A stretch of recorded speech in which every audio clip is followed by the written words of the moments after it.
called Army. I've never been in the Army, but when I was in Paris, I saw all the boys who were on a GI Bill and heard all their stories and see how they have changed by going through that regimentation. And I think I went with tears into my room writing this, never participated.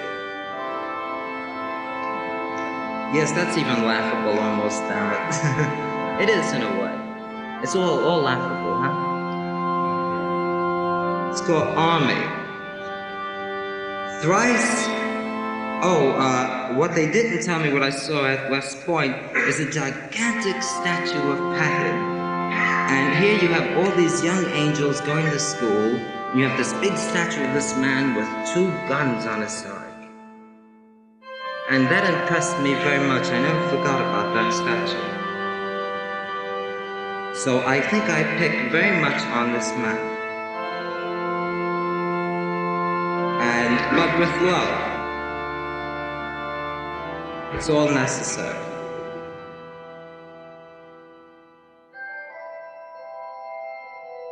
Thrice I've seen the 2-gunned ghost of Patton waxing wars in the back room, white-haired and mad, his fat thumbs pressing violence with schoolboy glot. He hates God, he has alchemy cannons aimed at him. Yet those who die most courteous do become the dreadful applause in any great decline. Remember, trembling aristocracies, doomed, laughed to slay flies. I think of war, mythical wars, flowing from the wrinkled mouths of bards. Wars that defile tears, uplift horrible iniquities, plunge complaints in noble speech, turn white the infant hair of the world. Wars that go mad, that banish the leaking ox, the stuck pig, the pinned swan.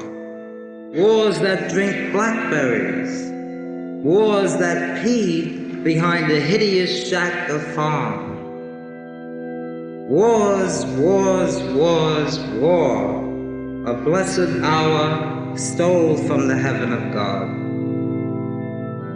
I left the imagination army, stricken by the penitential muster. Over my shoulder a swollen gun. I made my way to instant wars. My medals were laughing faces. In my hand I held a diploma of rifle. Ah, what war next?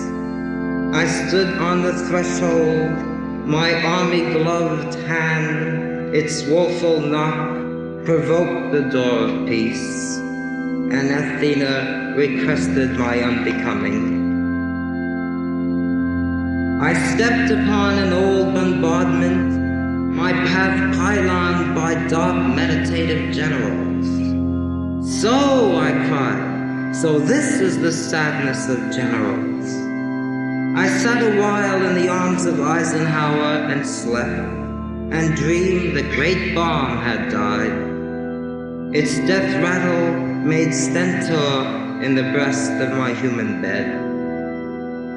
I ran down the bombarded fetch of war, north of Zeph, in the bend of the Don, on the hump of Stalingrad, outrunning the German general staff. Fled from Rostov confused, the only exit the Kerch Straits. Now where, now where? Beyond the Crimea, a lonely, dark, wet wicker basket.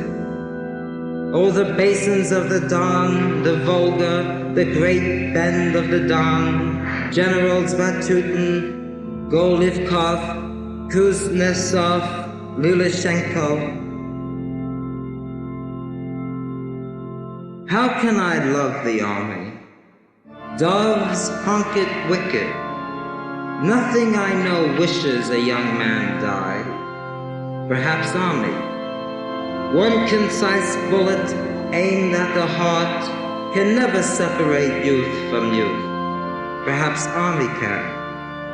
Even with all its helmets, who can love the army? Army. Army walks the battlefield and does not retreat. Army kneels before the boys who fell and revels in the fragrance of their gun-powdered mouths. Army likes to hear it lift the ground with fragments of lyric youth. How can I love the army? From foxhole illusion where I sit, secretly drawing pictures of my mother, I know I am but a stupid boy waiting to be shot, yet no thing I know in man wishes me to die. They said shoot the young boy, and I did. I would like to have shot him at a distance. They had me put the pistol to the back of his head. I cried, but the army summoned the brass band, its prestige and morale supply, and soon my sobs became song. That war gives me chance to breathe air appreciatively is wonderful.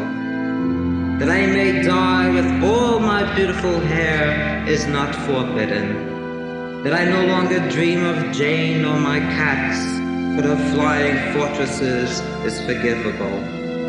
That I can tear the faces of youth, that I can char their heads, that I can give them smoking knees, that I can, army you dirty, rotten, oh my heart. I know you'd like me to make friends with my fellow soldiers, but I'll not. Tonight, when attack screams us back into infancy, I'd not like to hear them tell me death is a consuming blackness. How dull. I heard that in all movies and all wars. How sad the first buddy I took by the hand in death, who in words of blood said that a soldier can't die a unique death is lamentable. Rommel leads Hollywood across the Sahara. Montgomery flees. Zukov clumps like the baths of Caracolor into Berlin. Ronstedt hides in the Bond Opera House, his shiny boots gathering dust in the back room of Benjamino Gili. Guderian examines with tears in his drooping swastika eyes Ukrainian pitchfork wounds in his mistress tanks. Eisenhower yanks out his appendix, thus to lead healthy, wealthy, and wise the whole shebang. And miles away, Shades MacArthur wets his knees in the tropic water, the mangled children of Buddha floating past his evil belly button. D-Day, Second Front, beachhead invasion, battalions, platoons, garrisons, and everywhere they go they war, hand in hand, their promises mutual, their hearts faulty. And everywhere they go they kill, some carry diaries, some poems, but everyone reads a sacred prayer, Army's sacred prayer. Holy be the Papa Patton, who leads us into the pool rooms and brothels of war. Holy be the Papa Patton, he'd never fight Nebuchadnezzar. He leads us fartherly, motherly, godly into death, death, death, death, death. Bullets in our blue eyes, holy be the Patton. Grenades in our bellies, Patton. Tanks over our bright blonde hair. O Harpo death, and thy clanking harp here. Holy be the Patton, he gives hills to death. Army, army, army, army. on me, on me, on me, on me.